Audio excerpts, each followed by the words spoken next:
What is up, guys? Hey, this video is going to be a little different than usual. I'm going to show you how to use this stuff to get that effect right there. It's insanely cool, super fast, but the trick is you have to have these kind of paints.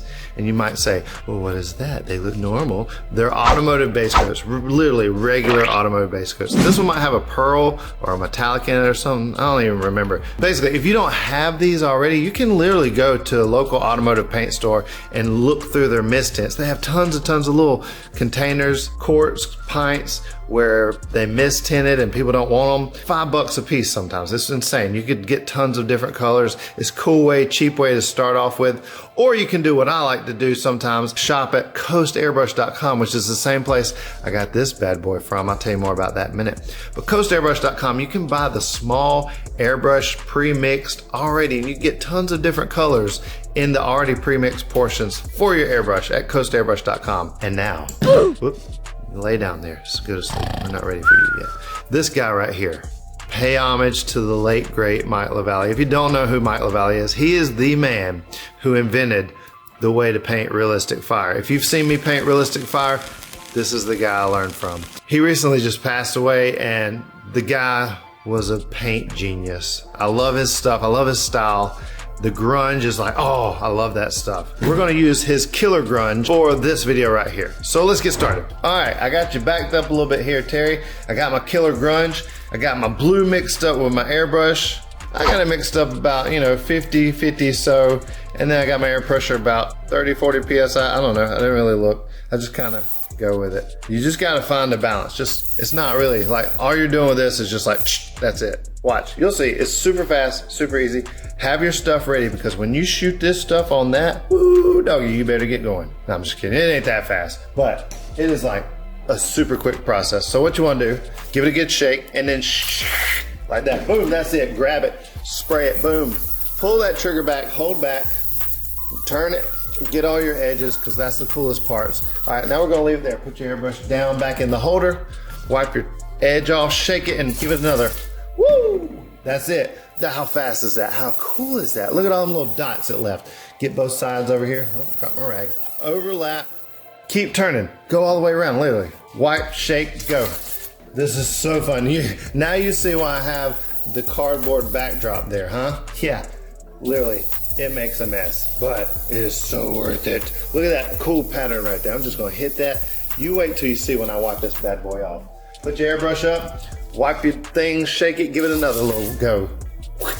There's two different size caps too, but I literally never used the small cap, which shoots out a smaller spray, unless I'm doing something like granite, okay? Now I know the microphone and the camera quality is not like my past couple of videos, but literally I just had to show you guys this real quick.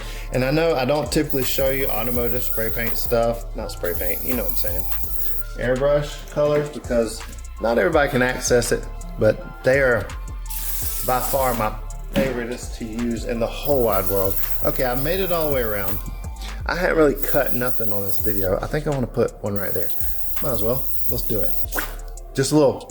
There, ooh, that's gonna be sick. Look at that. What do you see this mug wipe off? All right, I'm done.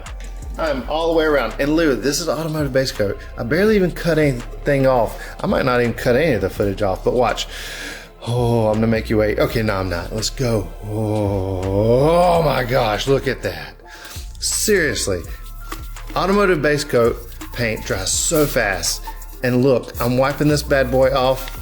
And you can see, you can always go back and add more. So this is for a local automotive detailing shop. And the thing about it is to me, I was trying to figure a way to make like soapy bubbles and splattery, like a car wash thing. And I feel like this is it. This is so cool.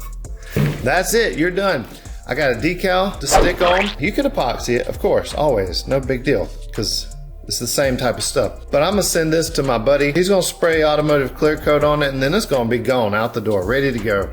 I might go over some more. Look at this right here. Come here. Look at that right there. Look at where it layered over 2 or 3 times, and see the light to dark, the variation, just because of going over. Look, I got a naked spot right here. I don't like that. No naked spots on the tumbler. Hold it back even further. Make sure you shake it. Oh, I didn't shake it. hold it back, you get a wider array of splatterage. That's a word. So what I'm gonna do now is wipe this off, of course, but I'm gonna take, as you guys always know, I like to frame in my artwork with a darker color on the top and bottom. I feel like I'm gonna just take and use that same blue and mix a touch of black. And I'm just gonna highlight the top and the bottom, of course.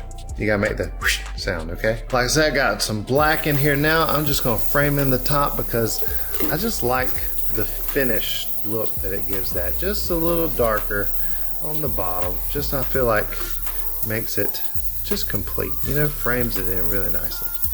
You might notice I'm hitting the tape more so than the edge. Let's just put this down here and just roll around the top here a little bit. Dark as you want, and also it wouldn't hurt if you want to do this. You could do this as many colors as you want around this thing. Like I could take and spray this mug with some of this killer grunge again, and then hit it with this color, and then boom. You can have two different colors of blue. You can have complementary colors, green and yellow. Who cares? Use your imagination. Literally, this makes great stonework. You can see all the cool designs on the back. Give you some ideas. Look at that rock right there. How real does that look? So go to coastairbrush.com, grab you some killer grunge, and just try something new. I just like to tell you guys, like if I'm working on something I feel like you would enjoy it or benefit from it and learn from it, literally, you could do this on a motorcycle. Have your local shop clear it, and boom, you're done. And you can charge a lot more for a motorcycle than you can a tumbler. That's the cool thing about it. You don't have to know the whole process. Just do your part, your artwork part, and then get somebody else who's good at what they do to clear it. And then boom, you're done. How cool is that? Like custom dirt bike or something? Like what? That's really cool. And if you don't have this killer grunge and you don't have automotive paints, you could totally do the similar thing with the power wash method. And if you want to see how to use the power wash method with spray paint, click this video right here and we'll see you on the next one.